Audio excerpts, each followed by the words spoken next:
Cinquantamila lacrime non basteranno perché. I would just kind of sprinkle more with the salt shaker. Just sprinkle, put in a single layer. And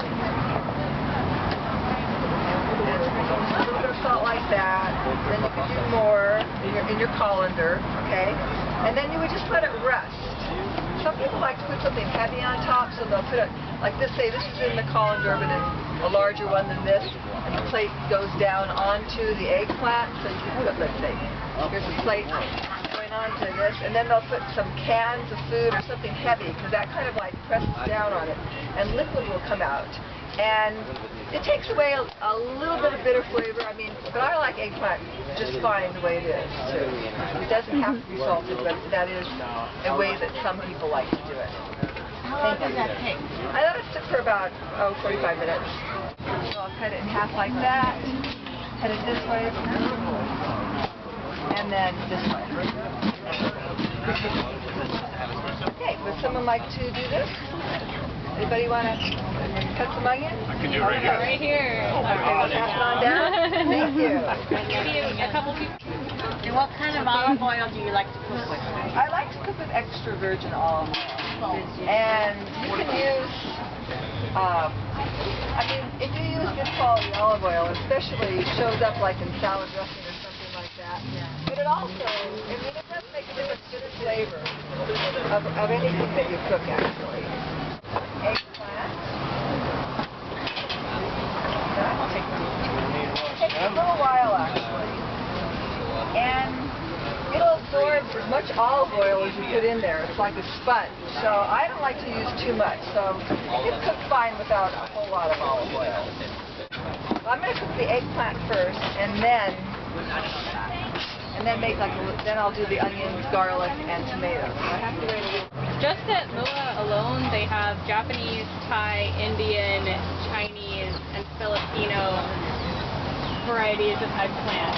Just at where? You can at Mua's farm, and Bang, the farmer over there, he will let you know what type each one is. I put oil in there, but I didn't. I just coated the pan. I did not use a lot. I probably used about a tablespoon so far, about a tablespoon and a half. Now some people use a lot more oil, but I'm trying to make healthier dishes and not so much fat. Basically with garlic, like onions, I'll cut off the ends, both ends, and then I'll take the knife and smash it, and that gets the peeling off and starts the sort of chopping process.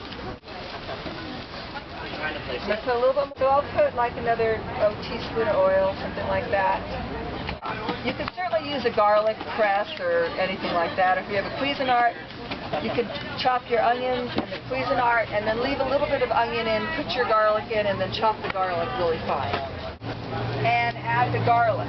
And I don't want to overcook the garlic because it can get bitter if you overcook it. Oh, I didn't know that. So when you add it, you want to kind of stir it and not have it, and add it after the onions are cooked. So what's caramelizing? Well, it's when the onions get a little bit brown. Even the pan is looking a little bit brown here. The onions are kind of brown. You don't have to caramelize them, but it does add a nice flavor, actually. And then I just cook, you can smell the garlic. I just cooked it a little bit.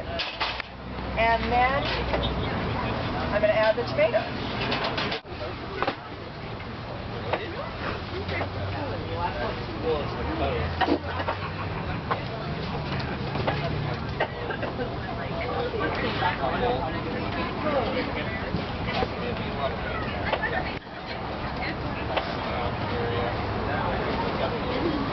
Put some of the tomatoes in, and then I'll put all of them in.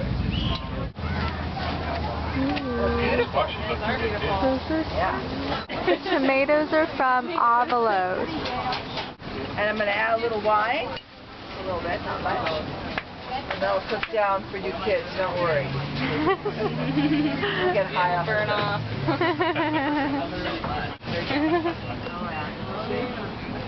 Ooh, yum.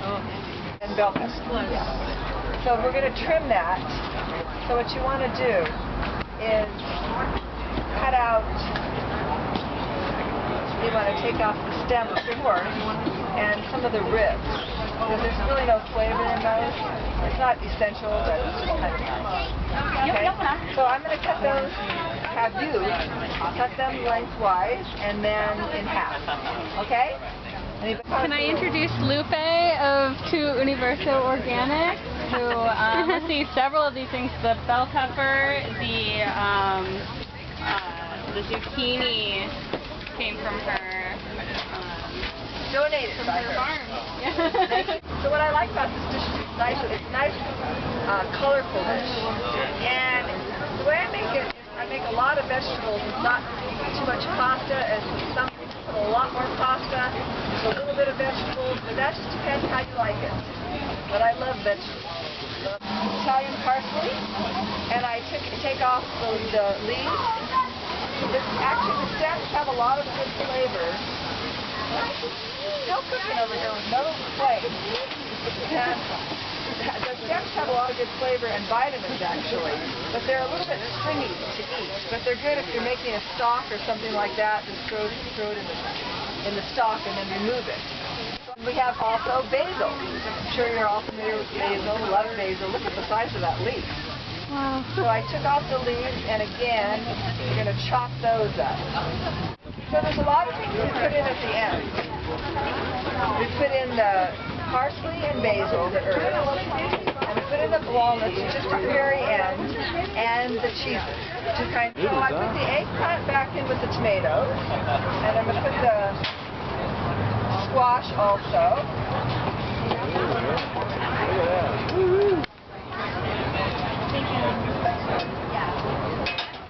I don't want to throw the pasta in with the tomato sauce too soon, because if it cooks for any length of time, then the pasta is just going to keep cooking.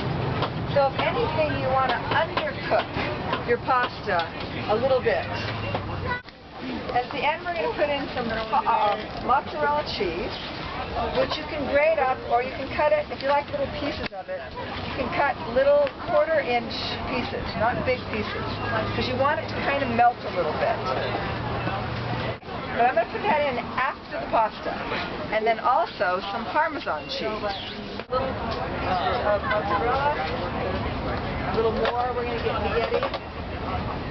And then when you serve it, you can then put on the walnuts and Parmesan. Does eggplant have any nutritional value? It's actually very, very high in fiber.